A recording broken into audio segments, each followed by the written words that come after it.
Ini antara soalan yang banyak sangat saya dapat daripada business owner yang menjual di TikTok. Ada produk di beg kuning, ada TikTok seller sendiri. Dan apabila pengenalan JMV Max ni diperkenalkan, isu dia adalah kita kena buat konten yang sangat banyak supaya JMV Max boleh pick up that video untuk dijadikan sebagai bahan iklan jual produk kita tu. Jadi, tak semua video yang kita buat tu akan diterima oleh JMV Max. So it's all about numbers game. Kita kena produce video yang sangat banyak. Okay, jadi strategi yang paling mudah yang saya selalu advise dan which is saya sendiri pun buat juga. Yang pertama adalah bila kita dah buat video dan sebagainya, of course video VTT kita tu akan ada komen. Kita pergi dekat video tersebut, kadang-kadang kita boleh tengok kat notification tu.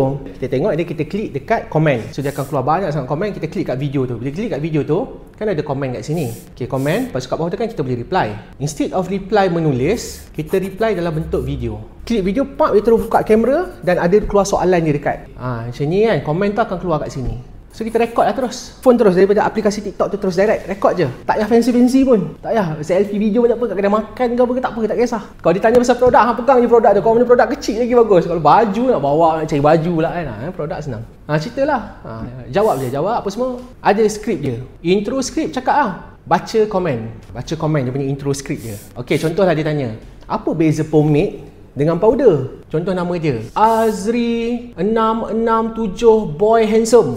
Tanya, sebut nama dia. Apa beza pomade dengan powder? Okey bang. Beza pomade dengan powder, yang pertama adalah dia punya bahan-bahan ni. Tengok, kalau pomade dia style macam ni, dia macam water base gini-gini. Kalau powder dia powder lah. Tapi kegunaan dia untuk apa?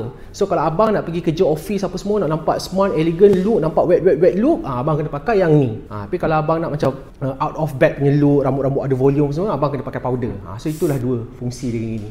Okey bang, clear Kalau ada apa-apa soalan nak tanya, tanya je kat komen. Okey, kalau nak beli, check out kat beg kuning sekarang. Dah, itu je video je.